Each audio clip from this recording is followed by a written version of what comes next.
Hi, and welcome to the CE Pro podcast. I'm Executive Editor Arlen Schweiger. There aren't too many custom installation companies that can say they've been in business for 50 years, but that's the case with Stereo Barn in Berks County, Pennsylvania. Owner Charlie Bach has carried on his father's retail legacy for decades, and his daughter Meredith is now involved in the business. Bach chatted with CE Pro editor Jason Knott about how the family business engages with the local community, what challenges for the retail and custom installation divisions of his business loom, and how he effectively complements those divisions under one roof. As always, be sure to subscribe to CE Pro's YouTube channel and hit that like button on our videos, or subscribe to the CE Pro podcast on Apple and Spotify and leave a review.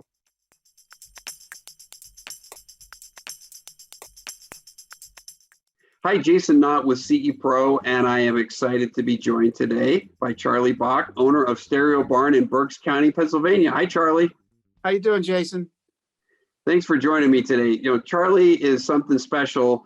You can count probably on one hand the number of consumer electronics retailers and custom integrators who've been around for 50 years. That's 50.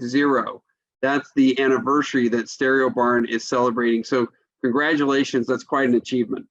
Well, thank you very much. We're very happy and proud here. All right, tell us about the brief history of Stereo Barn. Sure. Stereo Barn was founded actually by my father when I was much younger. So he opened the business in 1971 in his retirement. My father actually had worked in the consumer electronics industry in the 50s and 60s. He worked for companies like Zenith, Westinghouse, Telefunken, and JVC. And it was actually in his retirement that we moved to Pennsylvania from New York, which is where we're from. And he decided this is the place he wanted to live, and he decided to open up a retail stereo shop. He had never worked in the retail side of the industry. And it was a real gamble. He opened up a component stereo shop in 1971 in a rural area in an old barn-like building in the middle of cornfields. It's not something I would even do today. Yeah. So tell me about you mentioned the retail element. When did you get involved in the business, and tell us kind of the evolution of how you started integrating custom installation into Stereo Barn? Sure thing. We in 1971, my father was selling component stereo, and he was always trying to carry things that you couldn't find in the area locally, better equipment than you found normally in this area. And I used to hang out there as a kid, and through my teenage years, it was a cool place to be. If you weren't in a rock band, working at a stereo shop was the next best thing at the time.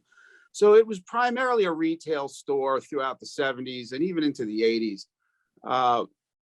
Our foray into custom installation came one day when I got a call from a friend who somehow magically was doing contracting work, and he had gotten this job to renovate a 1930s mansion in the Berks County area. It was 3 stories plus a basement. He calls me over. I'm looking at this house, and it's like plaster, horsehair plaster, masonry. I mean, it was like old. They're gutting it, renovating. He says, this guy wants a lot of audio stuff throughout the house. And we looked at this project, and he said, can you do it? And, of course, I said, sure, we can do it. We had no installation department. We had no workers, but we actually designed and engineered a system, pulled off wiring this house, put in an excellent sound system. That customer, by the way, is still a good friend and customer to this day. And that's what really got us started. That was about 1985. And so from there, we just started to add, we added 1 full-time technician, 1 truck, and we grew from there. And that was really the beginning for us, was 1985 in CI. So when you look at the business right now, how much are you doing with custom installation, and how did the pandemic affect that part of the business? Well, what's interesting is I would say 80% of our sales are installation dependent. So even if they're made in the retail showroom, they need to be installed. The retail showroom has been a great place to showcase product and show people that are interested in seeing it how these things might work in their home. So we have the ability to showcase lighting control, whole house audio system control, and but still 80% of our sales are installation dependent. The pandemic initially changed things in that for the first couple of months, nobody wanted us in their house. They were scared. My people didn't want to go into their house. They were scared. So it was a strange time for a few months. But when we started to really reopen after about 3 months, the demand just went through the roof. And obviously people realized they were stuck at home. They were quarantining.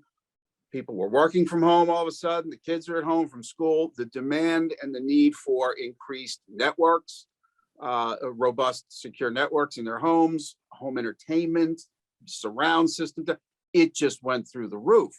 So the pandemic actually has helped our business. I think it's helped a lot of people in our industry. It certainly has altered the landscape, but the demand for home entertainment is very strong as a result.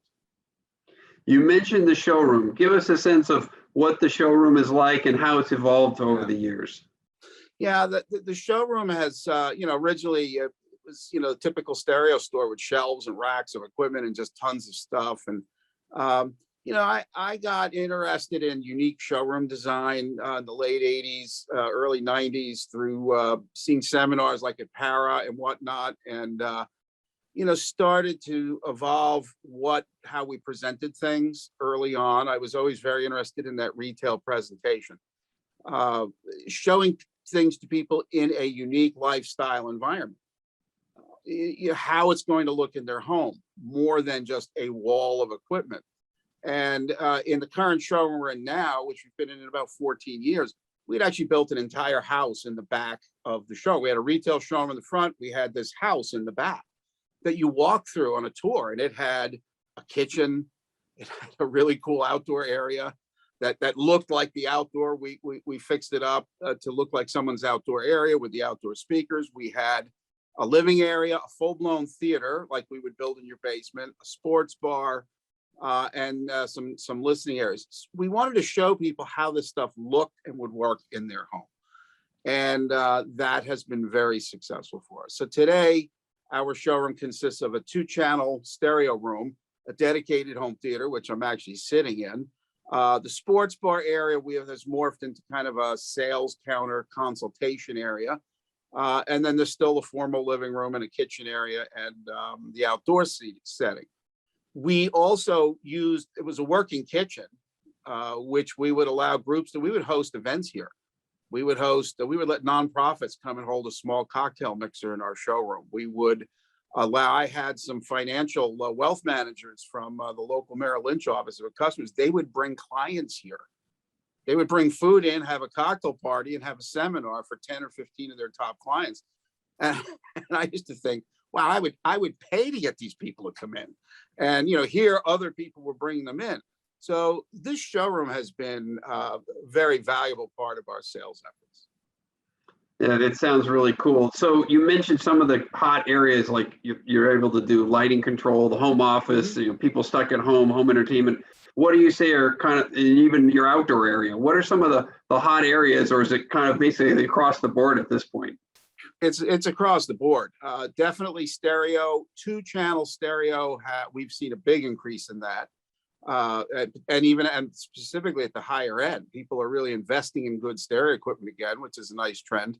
But yeah, the home networking thing became, that's actually something we don't actually go out and look for. It comes to us, but all of our customers were calling us saying, hey, my network's bogging down. The kids are at home trying to do homework. I'm here. So we've done a massive amount of network updating in homes, and we're good at justifying what a secure, robust network should be for those that are interested in it. Surround sound and home theater has been big. It just, people are, let's face it, everyone's streaming, everyone's sitting and watching movies, binging on movies every night, watching things. It's a big point of entertainment. So we've seen an increase in all areas of our product categories. So when a customer comes into Stereo Barn, do you have like a formalized scripted demo, or you just kind of find out where they want and you kind of direct them to an area and then showcase it? Or what's that customer experience like?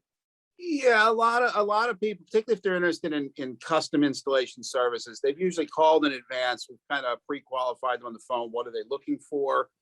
So we know in advance. We kind of, question them about what we can do. We explain what we can do. We question them about what they want. So by the time they come in here, yeah, we've got a plan as to what to show them specifically for their needs. An amazing amount of people still don't come into projects with people that never come in here. But the fact is that this showroom has helped us a lot with those other people because they can visualize it. And yeah, we have a kind of a scripted approach to what we show them based on what they told us they need. And it's also a good place to expose them to those additional technologies they may not have been thinking of, or they may not be aware we offer. Lighting control is a great example. Not many people actually call and say, I want a lighting control system. I mean, that's our experience. They come in, they're looking for whole house audio, they're looking for automation. But when we say, by the way, we're a Lutron Pro certified dealer, would you be interested? And they go, well, what does that do? I said, you can tell when you tell them you never come home to a dark house. You can do you stress the security aspects or the safety aspects or the convenience aspect. It opens people's eyes. They don't know that they wanted that product, but when they come in and see it and they understand you can do it, it's usually a nice add-on. You mentioned how your dad founded the business, you're involved in the business, and the family business. It sounds like you really has enabled you to connect with the community. You have the events. How important of an element is it?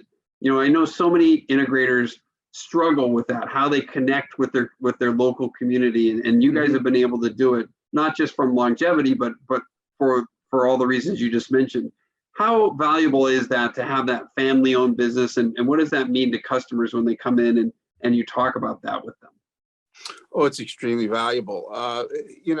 Pointing out to people that you are a local family-owned business is big. People are so used to a homogenized experience at those big box merchants or the anonymous experience of purchasing things online that there are a lot of people that value supporting a local business, and they like that. My 36-year-old daughter works for me. She is our lead technician. She has a degree, an advanced degree in electrical technologies. She started here in the warehouse as a young kid, and she now leads our installation department. She's a valuable asset. I actually, it's kind of funny because I've always been really, proud of being out in the community, and I work on a lot of boards and have volunteered. And I remember one day when someone came up to me and said, "Excuse me, are you Meredith's dad?" and I remember, I realized, clicked like a light switch. I went, wow, she's an asset. All of a sudden, this personable young lady who is technically capable and goes into people's houses and amazes them. All of a sudden, she's like this public relations asset. So, we've promoted the fact she's the third generation. She's, the granddaughter of our founder, of my father. So we're putting her out front and center in a lot of advertising and publications and places, but it's big and people love that. They get to know you. They become, it's like your family or your family to them. Being around for 50 years, we're actually now realizing we're dealing with some of the young grandchildren of some of our original customers.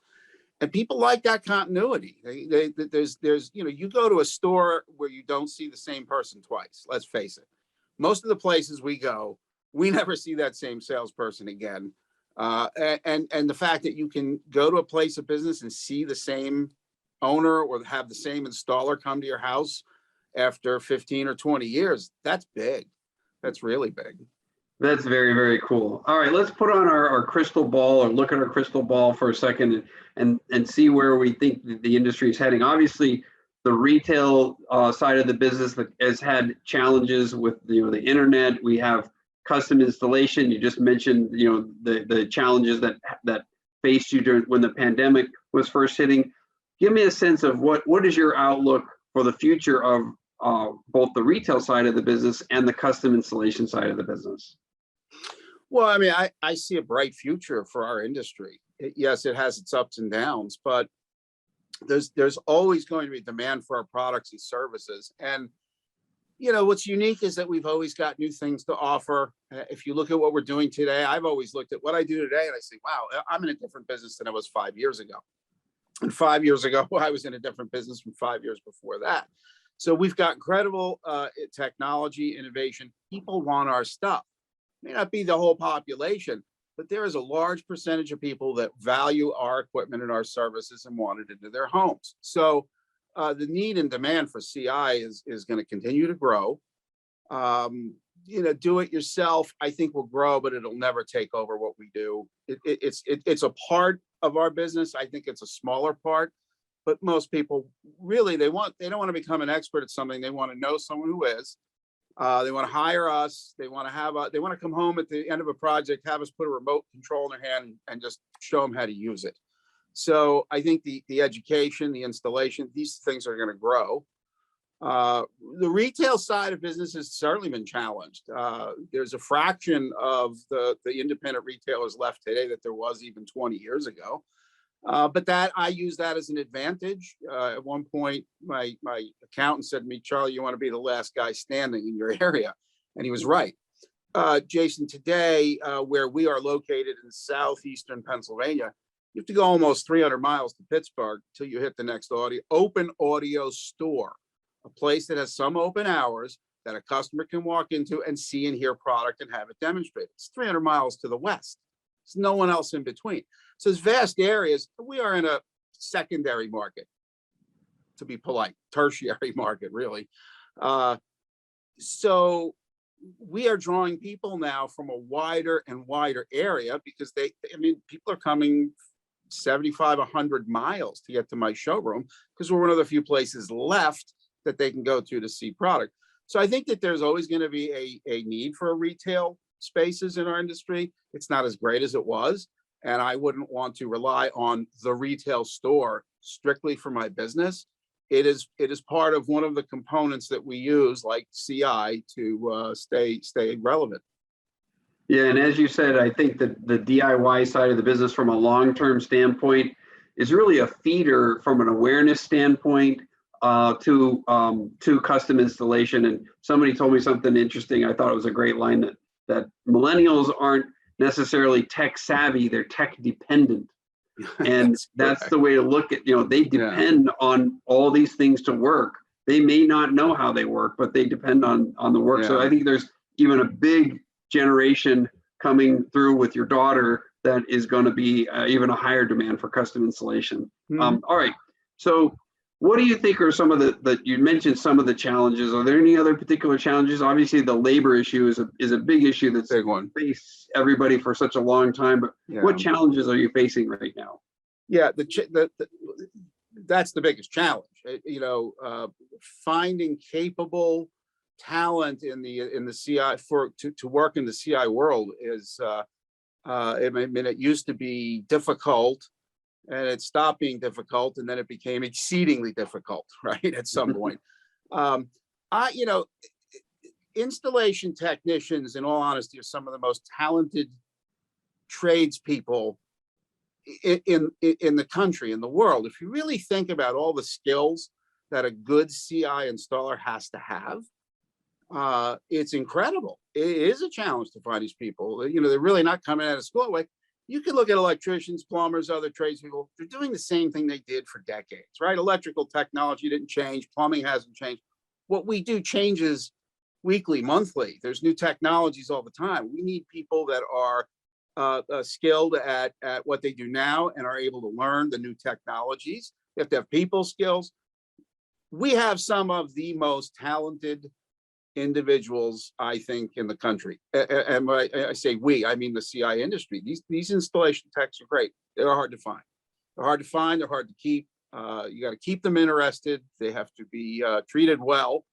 And it's a constant battle. I don't see that changing, that there will always be a high demand from all of us looking for these people. That really is the greatest challenge we have. I think the other challenge, which has been minimized a bit with lately, is just being relevant. There was a time there, I'd say I was a little distressed about the relevance of our product to most people. And, you just sense it. You go to parties, you go to events, you talk to people. It was like they didn't care about our stuff and what we did. And it is a smaller niche of consumers that are interested in what we do. But it's an affluent niche, and it is a niche that I do think is growing. And it's a niche that has a higher interest. So I'm happy with that. But I did perceive for years a challenge. People just didn't think we were relevant. Listening to a stereo, as an example, used to be a pastime. It's much less so. When I took my son to college and moved him into a 7th-floor dorm building, I remember him calling me about a week or two later. He said, "Dad, I'm the only kid in this building that has an actual stereo system, an actual component stereo system. No one else have it. It just wasn't a pastime." So there's that generational thing, right? Is this a baby boomer phenomenon? Do these younger people, will they adapt from listening to their streaming music on their earbuds to what we want them to do? Those are some of the challenges, but I think there's some bright spots out there. I do think that will happen. I think their interest in our product and services grows as they get older. So what gets you going every day? What's your favorite part of the job? Oh man. I am an old retailer at heart, right? I grew up, I cut my teeth with that. I actually enjoy the occasional interaction with a good client. I don't get to do it as much as I used to, but I like engaging with some of my old customers. There's a thrill of working with someone, pointing out what they need, helping them find what they want, having a good outcome, going and visiting a job site where my project is getting done. To me, that's the thrill that keeps me going. Yeah, I mean, you really are a dream maker. These people are dreaming of a lot of people don't know about what great audio is until you present it to them. And same thing with video, and they don't know what a quality network is until you present it. So when you deliver all these great things that in many cases they don't even know, you're like, it's a giant wow moment. So, yeah. All right, what would you say are your keys to success, and maybe what advice would you have for other integrators who might be listening to this about what they can do to be successful? Well, there's several things, and again, I have the luxury of time. I've personally been doing this, for almost 40 years. So there's a couple of things that I would suggest to anyone in business. Number one, remember to plan for the long term. It's really easy to just look at what you're doing that day or that week or the projects that are on your plate immediately, but spend some time working on your business and planning and doing things that are going to benefit you long term. Very important. Number two, I have the ability here at a smaller market to become well known in my community. I've spent years, decades, volunteering, being part of nonprofit boards, showing up at events, networking locally, to a point where the awareness of my business is very great in this community. And again, I can do that here because it's a smaller community. Number three, take advantage of our industry. One of the best things about our industry really is the people that are in it. And from an early age, I learned that there were a lot smarter people out there than me, and I could learn from them. Never be afraid to learn from other people in your business. Go to buying group, belong to a buying group, first of all. Go to meetings, go to the trade shows, network with these people. Teach someone else what you know, but don't be afraid to learn what you don't. And that has helped me in all areas of my business for decades. I've learned from some of the best, actually. Great advice. So 50 years in business, and I know obviously the pandemic has put a little bit of a fly in the ointment, but what are you doing to commemorate that 50-year anniversary? Yeah, that it's interesting. We started planning it 2 years ago, and as I said, it's just the pandemic changed everything. We had to suspend any old planning, and then we're planning events. You couldn't have people in your showroom. The whole thing has changed dramatically. So a prime focus of our 50th anniversary became promotion and market awareness in our local market. So we've got an extensive public relations campaign going with local medias and even in neighboring communities, business journals, magazines, newspapers, who's ever out there that's willing to do a profile on us. So we're, as I said earlier, we're getting a lot of people driving much further to come here. I want to get that awareness in their communities. We earlier this summer, in nicer weather, we did a free to the community outdoor movie night. So we actually bought a movie screen from a bankrupt movie theater. I went and took that down. That was an interesting day. We had no idea what we were getting into. So we bought this massive movie theater screen. I had a frame built on the back of my building. And behind us, we had this perfect kind of parking lot and this Woodstock-like lawn and field that goes up to a church at the top of the hill. So you could put a few hundred people out there. And we got Sony was nice enough to lend us a commercial projector, and we built a sound system. And we held this free to the community movie night. And, you know, the church helped promote it. They were out there giving away popcorn, and the neighbors were all on board. And it was a big event. And that was our kind of our launch of a 50th anniversary event, just a way to thank the community.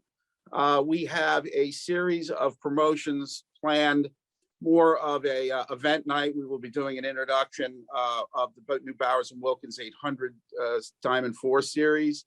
We have specific events for the Sound United Group, who's a big supplier, Denon and Marantz. I assume it's okay for me to be mentioning brand names. Oh, absolutely. Yep. I didn't ask that question. Sorry. Sony, we have a Sony event to showcase. These are not necessarily sales. We don't have enough product to give away on sale. And we also have enough business going on right now that we're not, you know, we have almost more installation work than we can handle. So these are going to be more educational and awareness events on the new Sony Master Series and the new Sony projectors. Our big key event is in November. Macintosh, Charlie Randall from Macintosh will be coming here to meet with some of my good clients and to do a product introduction from our showroom. He will be, I can't say anything about the product, but it's a reintroduction of something from a time frame back when we opened our business. So there's this cool tie-in with that. In addition, we'll be doing like a Founders Day event for our larger clients and so forth. That's what we have planned. Sounds like a busy schedule. And again, Charlie, congratulations on 50 years in business. And I'll hope for 50 more. Yeah. Okay. Yeah. Let's put that on our calendar now. All right. All right. Thanks for joining CE Pro today. Thank you very much, man. I really appreciate it. Good to see you again.